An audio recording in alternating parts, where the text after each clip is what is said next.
чудо. Днес ще разкажем за Божиите чудеса, не само за тези, които четем в Библията, а и за онези, които се случват и днес. Бог е същият вчера, днес и завинаги. Той продължава да изцелява, да помага, да дава надежда и да променя човешки животи. Здравей и добре дошла в нашата рубрика Моето чудо. Може ли да ни се представиш? Здравейте, за мен е чест да бъда първия гост тук. Казвам се Розо Христова, на 18 години, от град Смятово. Разу, какъв беше твоят проблем? Аз имах проблеми с сърцето, имах паникатаки и натрапчиви мисли. Колко време беше в това състояние? Първо имах проблеми с сърцето. Една вечер просто докато си спа спокойно и усещам как сърцето ми започва да тупти бързо. И събудих се и понеже това ми се случва за първи път и ме обзе някакъв страх. След това станах, пих едно хапче валидол, събудих и майка ми да знае, споделих и след това сутринта реших да ида на лекар, за да се прегледам, да знам дали всичко е наред. Но също в себе си имах вяра, че когато отида на църква и споделя на братите и на сестрите, на пастора и вярвах, че когато ми се помолят, че всичко това ще свърши и че Бог ще бъде в контрол. Разкажи ни по-подробно за паникатаките и сърцебиенето. Паникатаките се случиха вследствие на силното сърцебиене, защото понеже ми се случва за първи път и не се е случвало до сега. Една от признаците е това силно сърцебиене, започнаха да ми треперят ръцете, бяха изтръпнали и почвах да плача. И изведнъж в училище даже един път как седя спокойно и усещам как сърцето ми почва да тупти силно. Всички са в час, госпожата там. И аз просто изведнъж почвам да плача и помолих госпожата да изляза навънка. Те се чудиха какво се случва. Но това беше по-рядък период така. И примерно да кажем в седмицата един път. После в друга седмица пак. Обаче пак си бяха чести. И аз знаех, че това не е от Бога и знам, че точно тези паникатаки не са добри. И пак гледах да се моля и да чета и да ми се помолят и за това нещо. Разу, твоите родители знаеха ли, че преминаваш през тази трудност? Знаеха, да, бях им споделила, но те по-скоро си мислиха, че е нещо от пубертета, от годините, защото точно през тези години всеки тинейджър преминава през различни неща. Даже бях ходила на психолог. Бях споделила на една приятелка, понеже тя ходеше, но тя за други неща.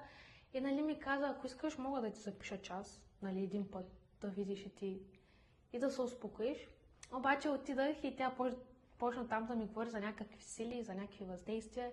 И аз там рязко разбрах, че не е моето място там и няма да ми помогне. И наистина не ми е помогнало кой знае какво. Да. Иначе знаеха хората.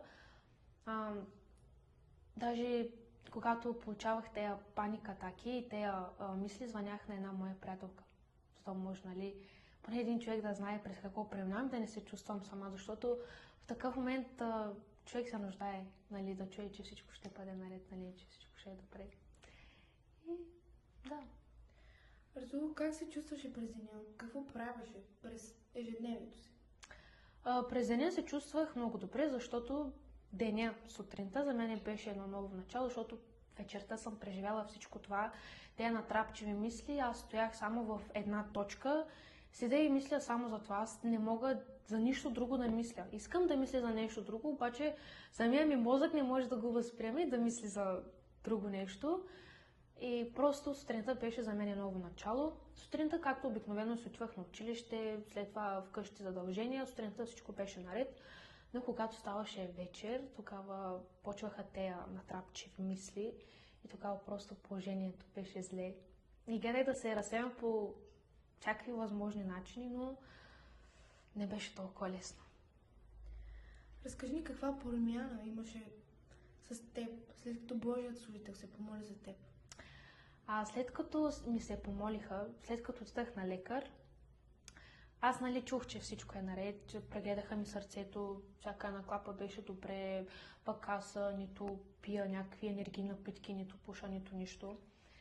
Но да, чух и от лекарите, че съм добре и след като ми се помолиха, наистина паникатаките изчезнаха напълно, нямаха вече и до ден днешно, тогава наистина паникатака съм нямала.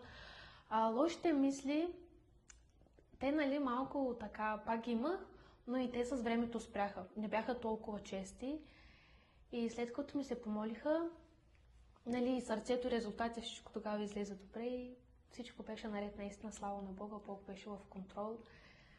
И да. Слава на Бога, наистина Бог прави чудеса. Какво би казала на хората, които се намират в това състояние? Как би ги насърчила? Колкото и клиширано да звучи, наистина не сте сами. Наистина има и други хора, които преминават през тези неща и не сте луди. Искам да ви насърча наистина да се доближите повече до Бог, защото единственото нещо, което може да излекува една човешка душа, това е Господ Исус Христос. И да се опитате да се доближите повече до Него. Вие направите първата крачка, Той ще направи останалите. Амин. Какво обещаваш, бързо? Обещавам на Бог, че няма да се откажа от Него, каквото и да се случва в моя живот и да Му служа, както аз съм служител в църква Витезда. Аз съм хвалителка. Слава на Бога. Слава на Бог, да. Амин. Ако днес преминаваш през трудност, не губи надежда. Бог и днес върши чудеса. Защото днес станахме свидетели на едно такова. Ще те очакваме в следващият епизод на Моето чудо. Бог да те благослови!